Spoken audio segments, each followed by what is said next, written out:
Good morning, friends. I am Dr. Nitish Kumar Mishra, Assistant Professor of English, Nagarjun Umesh Sanskrit College, Taroni. How are you? Fine. Okay. And today I learned a new topic: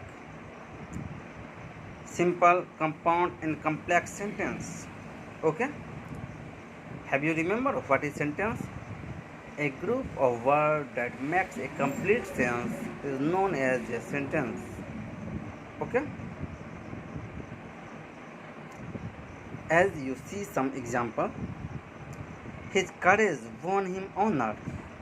The moon was bright and we could see our way. Night came on and rain fell heavily and we all got very wet. They rested when evening came. As the boxer advanced into the ring, the people said they would not allow them to fight. What we see? We see that sentence first has only one subject and one predicate. Such is known as simple sentence. Okay? Then you note a simple sentence is one which has only one subject and one predicate. Okay? One subject and one predicate, as his courage won him honor. Okay? Or you can say a simple sentence is one which has only one finite verb, as you see in sentence 2. Consists of two parts. The moon was bright, we could see our way. These two words are joined by the coordinating conjunction and. Each part consists a subject and a predicate on its own. Each part contains a subject and a predicate of its own. Each part is therefore a sentence which is part of a large sentence.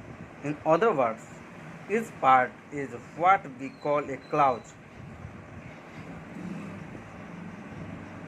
We further notice that each clause makes good sense by itself and hence can stand by itself as a complete sentence. Each clause is therefore independent of the other or of the same order or rank and is called a principal or main clause. A sentence such as the second, which is made up of principal or main clause, is called compound sentence. In sentence 3, you can see consists of three clauses of the same order or rank. In other words, sentence 3 consists of three principal or main clauses, as night came on, rain fell heavily, we all got very wet. Such a sentence is called a compound sentence. So please note it. A compound sentence is one made up of two or more principal or main clauses. The term double is now used for a sentence which consists of two principal or main clauses, and the term multiply for a sentence of more than two principal or main clauses. You can also see sentence 4 consists of two parts. They rested when evening came. Each part consists a subject and a predicate of its own and forms part of a large sentence. Each part is therefore a clause. We further notice that the clause "they rested" makes good sentence by itself and hence can stand by itself as a complete sentence. It is therefore called the principal or main clause. The clause "when evening came" cannot stand by itself and make good sense. It is dependent on the clause they rested. It is therefore called a dependent or subordinate clause. So you note a sentence such as the fourth is called a complex sentence. Sentence 5 consists of the three clauses. The people said, main clause, and second, as the boxes advance into the ring, subordinate clause or dependent clause. They would not allow them to fight, subordinate noun clause or dependent clause. Such a sentence is also called a complex sentence. Okay, so please note a complex sentence consists of one main clause and one or more subordinate clauses. Okay, so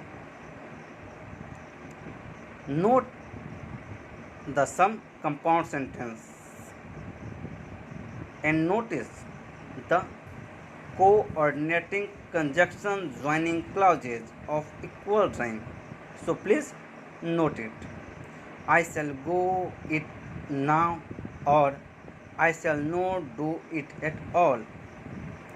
He gave them no money, nor did he help them in any way.